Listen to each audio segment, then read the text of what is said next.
Sir हमारे पास कोई reaction बचा ही नहीं है, क्योंकि जो भी एक आशा, एक उम्मीद परिवार की, हमारी जो सपने थे वो एक लाइव प्रेस कॉन्फ्रेंस के द्वारा ख़त्म कर दिया गया। सर मैं बताना चाहूँगा कि हम लोग भारतीय वायुसेना के 2020 के वैकेंसी, जिसमें हम लोग की नवंबर 2020 में एग्ज़ाम हुआ, हम लोग स्टार इनटेक XY ग्रुप के एग्ज़ाम को पास किए, उतनी कड़ी फिजिकल टेस्ट को पास किए, और यह वही ग्राउंड गांधी मैदान है जहां हम लोग 5-5 राउंड इसका दौड़ा करते थे। फिजिकल कंप्लीट करने के बाद हम लोग की मेडिकल प्रक्रिया हुई। मेडिकल प्रक्रिया में हम लोगों ने ग्रीन कार्ड पाया, यानी कि हम लोग सफल हुए। ग्रीन कार्ड के बाद हम लोग का जो है मेरिट लिस्ट जारी किया, जिसको PSL बोलते हैं एयरफोर्स की भाषा में। उसमें हमारी 1357 रैंक है, मेरे दोस्तों की 200 रैंक है। हम लोगों ने सब प्रक्रिया हासिल कर ली थी, लेकिन जिस प्रकार से हमें वेबसाइट के माध्यम से CASB, वो क्या है कि एयरफोर्स की सिलेक्शन की बोर्ड है, उसने कहा कि आप लोग वेट कीजिए, ड्यू टू एडमिनिस्ट्रेटिव रीजन आपका इनरोलमेंट लिस्ट डिले कर दिया गया है। सर हम लोगों ने सब्र के साथ, संयम के साथ, हम और हमारे परिवार के लोग, हमारे पिताजी रोज़ फ़ोन किया करते थे कि आखिर हम लोग की प्रक्रिया में देर क्यों है। लेकिन अफसरों ने कहा, उस CASB बोर्ड के अधिकारियों ने कहा कि कोरोना के चलते और प्रशासनिक कारणों के चलते आप लोग सब्र रखें, आप लोग की भर्ती प्रक्रिया जल्द ही सुनिश्चित कर ली जाएगी। लेकिन सर 1 साल बीत जाने के बाद हम सभी लोगों ने जब देखा कि सब्र का बांध टूट रहा है, हम लोग की आकांक्षाएं और सपने टूट रहे हैं, तो हम लोगों ने जंतर मंतर दिल्ली पे घेराव करने का और शांतिपूर्वक ढंग से प्रदर्शन करने का काम किया। उस मीटिंग में राजनाथ सिंह, देश के माननीय रक्षा मंत्री भी आए थे। उन्होंने हमें ये वचन दिया, हम लोगों से वादा किया कि आप लोगों की भर्ती प्रक्रिया जो बची हुई है, जो ज्वाइनिंग लेटर देने वाले हैं, वो जल्द ही पूरी कर ली जाएगी। लेकिन सर 2 दिन पहले तीनों सेना के प्रमुखों ने और माननीय रक्षा मंत्री ने क्या कहा कि अब भारतीय वायुसेना या भारत की तीनों सेनाओं में भर्ती प्रक्रिया को अग्निपथ स्कीम के द्वारा अग्निवीर के तहत लिया जाएगा। सर हमारी क्या गलती थी, बता दो हमें, हमारी क्या गलती थी सर? हमने तो फ्रेश इनरोलमेंट, फ्रेश काम किया था, हमारी वैकेंसी में तो बस ज्वाइनिंग ही बाकी था सर। और ख़ास बात तो यह है सर कि हम गरीब माता पिता और किसान मजदूर के बेटे हैं सर। हम लोगों ने वो सब प्रक्रिया हासिल करने के बाद हमारे माता पिताओं के घरों में, हमारे घरों में लोगों ने खुशी का उत्सव मनाया, हमने मिठाइयाँ भी बांटा। लेकिन आज 3 दिन बीतने के बाद आज का बस 2 मिनट पहले की प्रेस कॉन्फ्रेंस यह स्पष्ट कर दिया है। BR चौधरी, अनिल पुरी, इन तमाम लोगों से प्रेस कॉन्फ्रेंस में अभी बात किया गया, तो ये लोगों ने बोला कि अब जो भर्ती प्रक्रिया होगी वो केवल अग्निपथ स्कीम से ही होगी। एक प्रेस कॉन्फ्रेंस में एक पत्रकार बंधु ने पूछा कि सर क्या बताइए, आपकी जो भर्ती प्रक्रिया में बस ज्वाइनिंग लेटर बाकी था, उन लोगों तो आप ले लिए होते, आगे की प्रक्रिया तो भविष्य की है, उस पर आप विचार करते, उसको आप लोग सुनिश्चित करते। लेकिन BR चौधरी ने कहा कि मेडिकल रिपोर्ट बहुत दिन हो गया मेडिकल किए हुए, तो हो सकता है इसलिए हम उनकी प्रक्रिया जो है शुरू से अग्निपथ से करेंगे। सर आप हमारी मेडिकल फिर से ले लेते, हम तैयार हैं। हमारे 7000 जो वायु सैनिक हैं, हमारे जितने भी वायुसेना के लोग जो ज्वाइनिंग के तैयार कर रहे हैं, हम सब डंके की चोट पे कह रहे हैं कि रक्षा मंत्री जी, वायुसेना के चीफ जी, आप हमारा मेडिकल कर लो, हमें कोई अफसोस नहीं है। आप बाहर का भी रास्ता दिखाओगे तो हम बाहर जाने के लिए तैयार हैं। लेकिन आपने क्या किया, आपकी तो नीति बस ये है कि किसी तरह अगर ये लोग का मेडिकल ले लेंगे तो ये लोग को परमानेंट करना पड़ जाएगा। इसलिए आपने क्या किया कि अग्निपथ स्कीम से करेंगे तो उसमें बहुत सारे लड़के आउट चले जाएंगे, और जिसको रखना भी होगा तो उसको बस अग्निपथ स्कीम से 4 साल रखना पड़ेगा। अरे सर हम गरीब के बेटे हैं सर, ठेला खींचने वाले और मजदूर के बेटे हैं सर, ऐसा अन्याय हमारे साथ मत करिए सर। और एक बात बताना चाहते हैं, तुम लाख गिनाओ अपने फायदे अग्निपथ और अग्निवीर की योजना की, लेकिन मैं एक बात बताना चाहता हूं कि कभी कब्र पे हवेली नहीं बनती है, कभी कब्र पे कभी आपका बंगला नहीं बन सकता है। और अगर तुम उस बंगले, उस 7000 बेटों का, उन दर्दों का अगर तुम कब्र बना के अग्निपथ स्कीम भी लागू करोगे तो हमारी मां रोएगी। और कल का न्यूज देख लो सर, आप कल के न्यूज में मोदी जी की माता जी का बर्थडे था। मैं सम्मान के साथ कहता हूं कि मोदी जी ने कहा कि मां एक शब्द नहीं है, लेकिन सर कल मेरी मां ने रोया है, कल मेरी मां ने फूट के कहा है कि बेटा तुम्हारे लिए तो मेरे अंदर बहुत सपना था कि तुम नौकरी पा जाओगे तो गरीबी दूर हो जाएगा। मैं मोदी से पूछना चाहता हूं, मोदी जी आपकी मां एक मां नहीं है, हमारी भी मां है। उन 7000 माताओं का क्या, जिनके आंखों में आंसू था, उनके शब्दों में दर्द था, उनके उनकी बातें सर दबी हुई थी। सर हमारी माता के बारे में ध्यान दे दो। हमारे हमारे हमारे जो थल सेना, रक्षा सेना और जल सेना के जितने अधिकारी हैं, हम उनसे कहना चाहते हैं कि सर 2 मिनट की प्रेस कॉन्फ्रेंस में हमारा दर्द मत भुलाओ सर। हमारे इस आंसू को तुम खून के आंसू की तरह समझो, क्योंकि ये आंसू ही सिर्फ नहीं है। और सर ये जो हमारा हाथ था, वो हाथ तिरंगे झंडे को सैल्यूट करने के लिए पैदा हुए थे, माँ भारती के लिए पैदा हुए थे कि हम जब जाएंगे सेना में तो एक सम्मान की जिंदगी जिएंगे। लेकिन किस प्रकार से आज ये कहा गया है कि 4 साल भर्ती के बाद आपको कॉर्पोरेट सेक्टर में लोन दिया जाएगा। हमको तुम लोन दोगे? हम पैसा के लिए आए थे यहाँ। और खास बात बता दूं सर कि जब एक एयरफोर्स, एक सिपाही आर्मी और किसी मिलिट्री के सैनिक की भर्ती होती है तो उसकी सैलरी 40,000 प्रत्येक महीना होती है। उसमें उसको मेडिकल फैसिलिटी हर एक दिया जाता है अलग से। लेकिन अब ये स्कीम जो है वो 21,000 महीना देगी और हमारे पैसे को काट कर ही लोग बोल रहा है कि आप लोग को तो 12 लाख रुपया एक मुफ्त दिया जाएगा। अरे किसको मूर्ख बना रहे हो सर? हम भी विद्यार्थी हैं, हम जानते हैं क्या मूर्ख बना रहे हो। छलने का काम मत करो। इतना भी गरीब है, लेकिन हमारे माता पिता ने उस गरीबी में भी हमें पढ़ने का हमेशा अधिकार दिया है। हम हार नहीं मान सकते हैं, हम कोर्ट तक भी जाएंगे।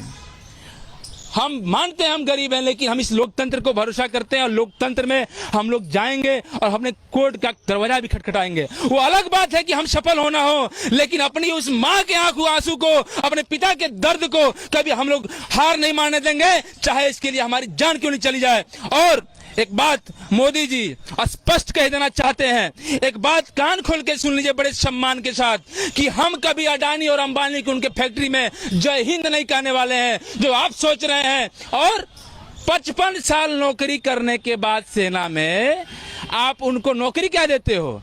उनको नौकरी देते हो गार्ड बन जाओ, एटीएम गार्ड बना देते हो, बैंक गार्ड बना देते हो। अरे साहब, जब 55 साल नौकरी करने के बाद एक देश का महान योद्धा जब बैंक का सिक्योरिटी गार्ड का नौकरी करता है, तो हम 4 साल का जो अग्निपथ अग्निवीर से जो लड़के रिटर्न होके आएंगे, उसके लिए तुम ये जो छलावा कर रहे हो कि उनके लिए हम कॉर्पोरेट सेक्टर में भेज देंगे, क्या मूर्ख बनाने का प्रयास कर रहे हो मोदी जी? जो पहले रिटायर हुए उनको तो ध्यान दिया नहीं, अब हमें मूर्ख बना रहे हो। और अगर आप हमारे साथ बिजनेस कर रहे हो मोदी जी, आप बिजनेस हमारे साथ कर रहे हो, तो हम कह रहे हैं कि आप अगर 71 साल की उम्र में देश के शासन व्यवस्था को चला सकते हो, तो आप हमें 22 साल के रिटायर करना चाहते हो?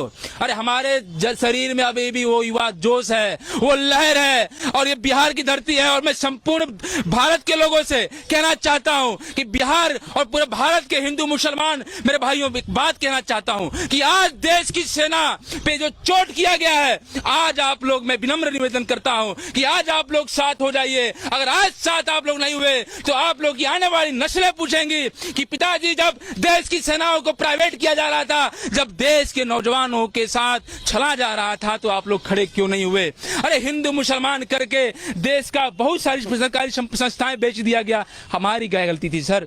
इसलिए मेरी बातों को आप लोग एक तो संदेश भी समझो, और हम एक बात कहना चाहते हैं कि हमारी भर्ती कर दो। इसके लिए हमें बर्बाद न करो साहब। हमारी क्या गलती थी? तुम स्कीम लाओ, वो भविष्य की बातें हैं, लेकिन 7,000 लोगों की कब्र को मत खोदो।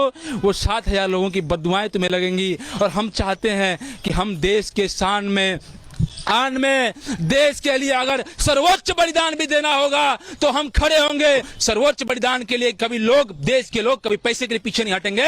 हम ये बात कहना चाहते हैं, हम देश की सेवा जरूर करेंगे और मरते दम तक करेंगे। और तुम्हारे इस नियम के खिलाफ, इस संवैधानिक कार्य के खिलाफ हम देश के सर्वोच्च न्यायालय सुप्रीम कोर्ट तक जाके अपनी आवाजों को बुलंद करेंगे। मैं आपसे अब ये सवाल पूछना चाहूँगा, अभी जब बात कर रहे थे आप बहुत ज़्यादा भावुक हो गए। मेरा सीधा सवाल है, रास्ता तो आपके लिए खोला है, उन्होंने कहा है भर्ती प्रक्रिया हमने रोकी है, लेकिन अग्निपथ के जरिए रास्ता तो आपके लिए खुला है ना, तो क्या आप उसको अपनाएंगे? क्या आप अग्निपथ के जरिए भर्ती प्रक्रिया में दोबारा से जाएंगे? सर, जब हमारी फ्रेश प्रक्रिया, जब हमारी हर एक कार्य हो जाने के बाद बस ज्वाइनिंग लेटर बचा हुआ था, उसको आप निराधार कर देते हो। पहले तो इनकी क्राइटेरिया ये थी कि 17.5 से 21 साल के युवक जो है भारतीय सेना में जाएंगे, लेकिन अब जब देखें कि हमारा इनरोलमेंट लिस्ट जो एयरफोर्स की 2 सालों से लड़का ज्वाइनिंग का इंतजार कर रहा है, उसका एज तो बढ़ गया 21 साल से, तो ये लोग फिर जो है हमारे दबाव में शांतिपूर्ण प्रदर्शन लोगों ने किया, तो उसके दबाव में लोगों ने 23 साल काम करने का प्रयास किया। सर हम तो कतई नहीं जाना चाहेंगे, हम सर 4 साल के इनके असंवैधानिक कार्यों को करने नहीं जाएंगे, हम मानते हैं, लेकिन सर गरीब कितने भी हों, लेकिन जिस तरह से हमारे साथ छला गया है सर, उसको हम बर्दाश्त काम नहीं करने देंगे। हम लोग कतई इस किसी भी हिंसात्मक कार्यों का समर्थन नहीं करते हैं। हम लोग ये चाहते हैं कि कब सभी भी लोग, जितने भी एयरफोर्स, नेवी और आर्मी के कैंडिडेट्स हैं, वो शांतिपूर्ण ढंग से एक तरह संवैधानिक रास्ता अपना के एक नया रास्ता को हम लोग आगे बढ़ाने का प्रयास करेंगे। हिंसात्मक रेलवे से किसी भी सरकारी संपत्ति का कोई विध्वंस करता है, उसकी हम लोग कड़ी निंदा भी करते हैं। और ख़ास बात और बता दें कि जितने भी हमारे जो बच्चे, हमारे साथ जो बिहार के लड़के हैं, एयरफोर्स के हैं, जितने भी हमारे भाई हैं, कभी किसी सरकारी संपत्ति को हमने नुकसान नहीं पहुँचाया है। जो आपने सवाल पूछा कि आप रेगुलर भर्ती पे जाना चाहते थे, अब अग्निपथ स्कीम आई है तो उसमें भी चले जाते, तो मैं आपसे भी एक बात पूछना चाहता हूं सर, कि इस देश के रक्षा मंत्री जी से जो ये बोल रहे हैं कि देश का बहुत सारा पेंशन का पैसा जो पेंशन में लग रहा है उसको घटा देते हैं, तो देश की आर्मी को मॉडर्नाइज और मिलिट्री को मॉडर्नाइज करने का फैसला, ये कदम सराहनीय होगा। सर आप इस देश के रक्षा मंत्री हैं, हम पूरे ईमानदारी के साथ और प्रैक्टिकल बात बोलते हैं। आप अपने विधानसभा का विधायक रहे, विधायक का पेंशन छोड़िए, आप सांसद रहे, सांसद का पेंशन छोड़िए, आप अपने पार्टी का तमाम जो पेंशन लोग धारक बैठा हुआ है उसको आप उसको ट्रेन के अलाउंस जो देते हैं उसको बंद करिए। क्यों वे सैनिकों को और गरीबों के बच्चों पे ये तानाशाही वाला नियम क्यों थोपा जाता है? क्यों गरीब है इसलिए आप ये थोपते हो? ये क्यों बोला जाता है? राजनाथ सिंह जी, और एक बात और, राजनाथ सिंह जी, आपके बेटे क्यों नहीं डिफेंस सर्विस में आए, बता दो। आपका बेटा तो आज विधानसभा में एमएलए है, मैं उसका कोई भी उसका विरोध नहीं करता हूं, एमएलए बने, गरीब का बच्चा कैसे बनेगा सर? आज माननीय गृह मंत्री के बेटे तो बीसीसीआई के अध्यक्ष बन जाते हैं, कोषाध्यक्ष बन जाते हैं, उन पे कोई कार्रवाई नहीं होती। आखिर हमारे ऊपर ही नियम क्यों थोपा जाता है? हमने रिटर्न परीक्षा क्वालिफाई की है सर, और इस देश के नागरिक हैं, और इस देश का नागरिक हम जानते हैं कि हमारा हक अधिकार क्या है। और 4 साल जो आप अग्निपथ स्कीम ला रहे हो, उसके बाद 4 साल के बाद तो बता दो कि क्या करने वाले हो हमारे साथ। ये हमारे भाई, हम इनके बेटे हैं सर, जो पानी बेचता है इस गांधी मैदान में, जो टॉफी बेचता है, जो पानी बेचता है, चाय बेचता है। और एक बात और सर, हमको आज शक हो रहा है मोदी जी पे। मोदी जी एक बात बता दीजिए हमको आज कि आप कैसे कहते हो कि हम बचपन में चाय बेचा करते थे? अगर आप चाय बेचा किया होते, चाय बेचा करते, तो आपको गरीबों का दर्द मालूम हुआ होता। आप बताइए कि आप चाय कहां बेचा करते? सर हम नहीं बोलना चाहते इस बात को, हम ये बात को नहीं बोलना चाह रहे थे, लेकिन बोलता हूं, गरीब जानता है कि गरीब के घर में क्या दिक्कत है। हमारी बहनें हैं, 12 लाख रुपया सर क्या होता है, उनकी शादी करनी होगी तो हम कैसे करेंगे? हमारे पिताजी बीमार पड़ेंगे तो उनके लिए क्या व्यवस्था करेंगे? और मोदी जी आप बताओ कि आप चाय कहां बेचा करते थे? मैं उस पॉलिटिकल गेम में नहीं फंसना चाहता हूं, लेकिन आपका मैं अच्छे से जवाब दे दिया कि अगर ये नेताओं के साथ पेंशन व्यवस्था लागू होती है, अगर इन नेताओं को 71 साल में कुर्सी और विधानसभा लोकसभा लड़ने का अधिकार है, तो इस देश के नौजवान जो कि 18 साल में भर्ती होते हैं, उनको 22 साल की और परिश्रम करने के बाद तुम उनको निकालने का प्रयास क्यों करते हो? ये बता दो। आप करोड़ों रुपया कॉर्पोरेट सेक्टर का तो माफ कर देते हो, लेकिन गरीबों का क्या होगा? हम मजदूर किसानों का क्या होगा? लेकिन एक सवाल ये भी है कि दुनिया भर में सेनाएं मॉडर्नाइज हो रही हैं, अब उस संख्या में जवान नहीं चाहिए, मॉडर्न मशीनरी ने, मॉडर्न हथियारों ने उसकी जगह ले ली है। तो अगर सरकार खर्च कम करने के लिए सैनिकों की संख्या को कम कर रही है तो कैसे करे? आपके पास कोई रास्ता है? बता रहे हैं सर, आप यहाँ पे एक बात कहना चाहते हैं कि कुछ चुनिंदे देशों में जो है ये टूर ऑफ ड्यूटी लागू है। आप ये बात कहना चाहते हैं, कहीं ना कहीं आपके सवाल से ये तो स्पष्ट हो गया है कि आप कह रहे हैं कि टूर ऑफ ड्यूटी लागू है, तो भारत में भी टूर ऑफ ड्यूटी लागू होना चाहिए कि नहीं होना चाहिए? और एक बात मैं बता दूं कि जो आप इजराइल और बाकी जो देश हैं जिनके बारे में आप चर्चा करना चाहते हैं सर, वो बहुत लिटरेट देश हैं, उनकी जनसंख्या भी बहुत कम है। और आपको बता दें कि आपकी देश की लिटरेसी रेट कितनी है। आप जाओ गाँव में, आप जाओ उस खेत खलिहानों में जहाँ बच्चा 4 बजे सर निकलता है घर से, और घर से निकलने के बाद दौड़ता है, पसीने से लुप्त होकर घर पे आके बेचारा गिर जाता है, पापा मजदूरी करके फल बेच के सब्जी बेच के आता है घर पे, तो घर का खर्चा निकलता है। उस बच्चे के बारे में कौन ध्यान देगा? गरीब सेना में नहीं जाएगा तो कौन जाएगा? अंबानी के बेटा जाएगा क्या सेना में?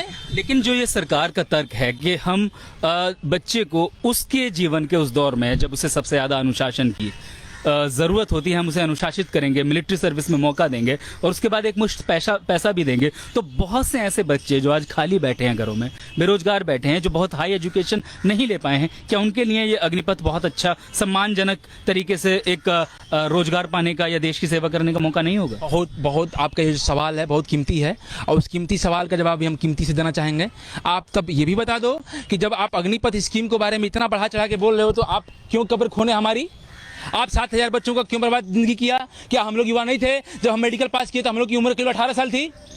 जब हम लोग की उम्र 18 साल थी, तो अगर हम लोग भी सेना में जाते तो कोई हमारी सेना युवा होती? तो आखिर हमारी ज़िंदगी को बर्बाद करके आप ये दलील देते हो कि सेना मॉडर्नाइज हो गई, तो हमारी क्या गलती थी उसमें सर? आखिर ये दलील भी पेश करो कि आखिर हम लोग का कब्र क्यों खोना आपने।